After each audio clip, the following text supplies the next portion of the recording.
Episode 8 और सारे doubt clear. अभी तक जितने भी डाउट्स और क्वेश्चन थे सब क्लियर हो गए हैं।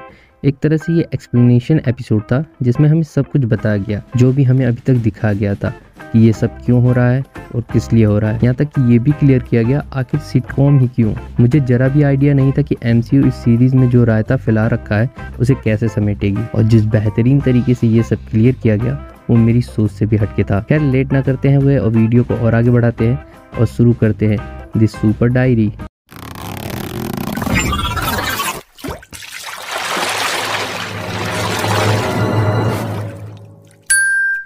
वीडियो के स्टार्टिंग में हमें अगाथा की एक छोटी सी ओरिजिन स्टोरी देखने को मिलती है, जहां अगाथा को सैलेम विच कोविन के मेंबर्स मारने की कोशिश करते हैं। वो इसलिए क्योंकि उसने कोविन के रूल को ब्रेक करके डार्क मैजिक की प्रैक्टिस की थी। बट यहाँ सीन उल्टा हो जाता है और अगाथा उन सब की पावर को एब्जॉर्ब करके उन्हें ही मार देती है, और उसके बाद वो अपनी माँ का पेंडेंट लेकर वहाँ से चली जाती है। और इसी पेंडेंट को हमने अगाथा के पास इस पूरे सीजन में देखा। ये पूरा का पूरा सीन एक रियल लाइफ इवेंट से इंस्पायर्ड है। सैलम एक रियल लाइफ प्लेस है जो कि यूएस में है, और इसी 1693 के वक्त यहाँ विचेस ट्रायल होने लगे थे, जहाँ औरतों को विच समझकर उन्हें एक खूंटे से बांधकर जिंदा जला दिया जाता था। और एमसीयू ने इसी को बेस लेकर इस इवेंट को क्रिएट किया है। इस हिसाब से यह औरत लगभग 350 साल पुरानी है। हम जैसा सोच रहे थे कि इन सब के पीछे अगाथा का हाथ है, उसने ही हैक्स को क्रिएट करवाया और वांडा को वहाँ ट्रैप करके रखा है। बट हमें ये सब क्लियर है कि जो भी अभी तक चल रहा था उसे अगाथा ने नहीं किया। वो केवल यहाँ इसलिए थी ताकि वो ये जान सके कि वेस्ट व्यू में जो वांडा ने रियलिटी क्रिएट की है इतने बड़ी लेवल पर, वो उसने किया कैसे है।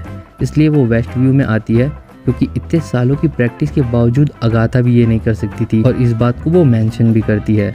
वेस्ट व्यू में आने के बाद उसने अलग अलग गेम खेलना स्टार्ट कर दिया वांडा के साथ, ताकि वो ये जान सके आखिर वो ये सब कर कैसे रही है। जिसमें सबसे बड़ा गेम उसने खेला पिएट्रो को वांडा के सामने लाकर।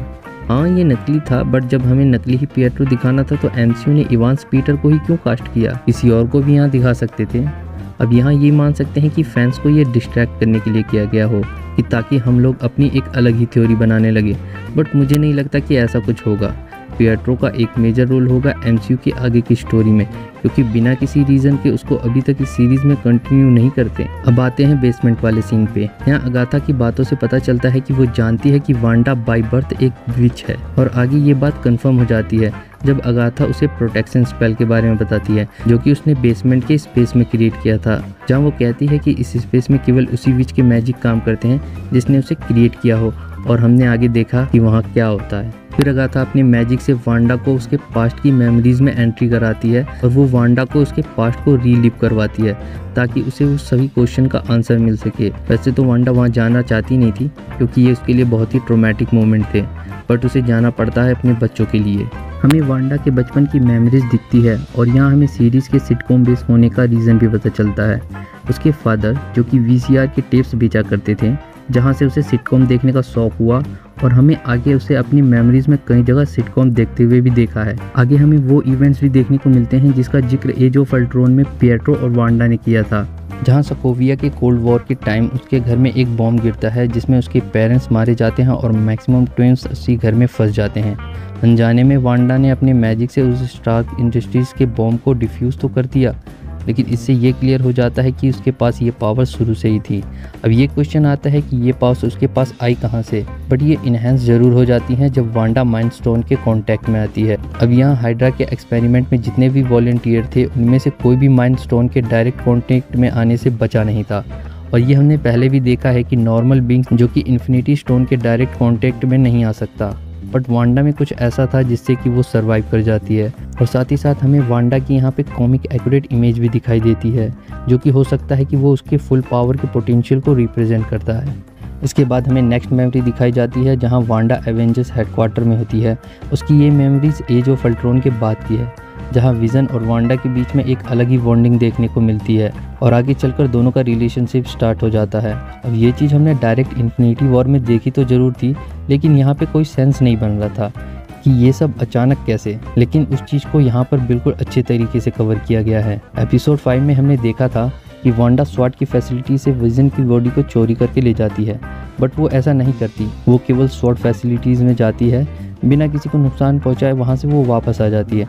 बट हेवर्ड ने सबसे झूठ बोला था कि उसने विजन की बॉडी को चोरी किया है, और वो वांडा पर सोकोविया अकॉर्ड्स के रूल को ब्रेक करने की बात भी कहता है, जो कि उसने नहीं किया।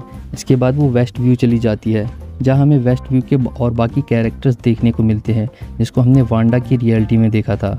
वांडा और विजन ने वेस्ट व्यू में अपने लिए जिस जगह घर बनाने का फैसला किया था, वहाँ जाकर वांडा विजन के साथ अपने पास्ट को याद करती है, और इन मेमोरीज के साथ वो रह नहीं पाती और खुद में से अपनी एक अलग ही रियलिटी क्रिएट करती है, और साथ ही साथ विजन को भी। और यही वजह थी जब वो हैक से बाहर निकलता है तो वो डिस्ट्रॉय होने लगता है। अब इन सब मेमोरीज को देखकर अगाथा को पता चल गया है कि एक्चुअली में वांडा ने ये सब कैसे किया, और साथ ही साथ उसने ये भी बताया कि जो भी उसने किया वो एक कियोस मैजिक है, जिसकी वजह से वो स्कारलेट विच है। यहाँ वांडा को उसको कॉमिक एक्यूरेट उसका नाम भी मिल गया। अब इसके पोस्ट क्रेडिट सीन से हमें ये पता चलता है कि हेवर्ड लास्ट एपिसोड में विजन को लॉन्च करने वाला था। मे बी उसने वांडा के उस पावर के हेल्प से विजन को दोबारा ऑनलाइन लाया, जो कि उस मिसाइल ड्रोन में था। अब इन सब के बाद एक और थ्योरी यहाँ बनती है कि ये अल्ट्रॉन है, क्योंकि अब ये ऑनलाइन आ चुका है तो इस बॉडी को ऑपरेट करने के लिए एक AI की ज़रूरत होगी, जो कि मोस्ट प्रोबेबली अल्ट्रॉन ही होगा। और हमें एज ऑफ अल्ट्रॉन में ये क्लियर भी नहीं किया गया था कि अल्ट्रॉन सचमुच में डिस्ट्रॉय हो गया है। अब यहाँ इतना सब क्लियर होने के बाद भी हमारे पास बहुत से क्वेश्चन हैं कि क्या वांडा के पेरेंट्स भी विच थे? आखिर वांडा को पावर्स मिली कहाँ से? क्या वांडा के बच्चे MCU में हैक्स के एंड होने के बाद भी कंटिन्यू करेंगे, और करेंगे तो कैसे? क्योंकि वो भी तो वांडा की रियलिटी का ही एक पार्ट है, विजन की तरह। और एक बात और जो कि इस सीरीज के स्टार्टिंग से ही हमें देखने को मिली है, जिसको लेकर हम बहुत परेशान थे, वो ये कि मेफिस्तो कहाँ है। हम उसे हर जगह खोजने में लगे हुए थे, मेफिस्तो मेफिस्तो मेफिस्तो मेफिस्तो। कहीं मिल जाए तो मुझे भी बता देना। और शुक्र है कि अब इसका भी एंड हो गया। आज की वीडियो में बस इतना ही। कहने वाली बात तो नहीं है कि ये एपिसोड सबको पसंद आया होगा, जाहिर सी बात है यार, इसी का तो वेट करते करते सीरीज़ का एंड होने को आ गया है। खैर, अगर आपको ये वीडियो ज़रा से भी पसंद आई हो या कुछ भी अच्छा लगा हो तो इस वीडियो को लाइक कर दें, और अपने ज्ञान को मुझ तक पहुँचाने के लिए वीडियो के कमेंट बॉक्स में जाकर मुझे कमेंट करें, और मेरे इस ज्ञान को बांटने के लिए वीडियो को ज़्यादा से ज़्यादा शेयर करें। अगर आप भूले भटके कहीं से भी इस चैनल पर नए आ गए हैं तो मेरे इस चैनल को सब्सक्राइब करें, और मेरे सोशल मीडिया हैंडल्स आपको डिस्क्रिप्शन में मिल जाएंगे। तब तक साथ बने रहें और देखते रहें द सुपर डायरी।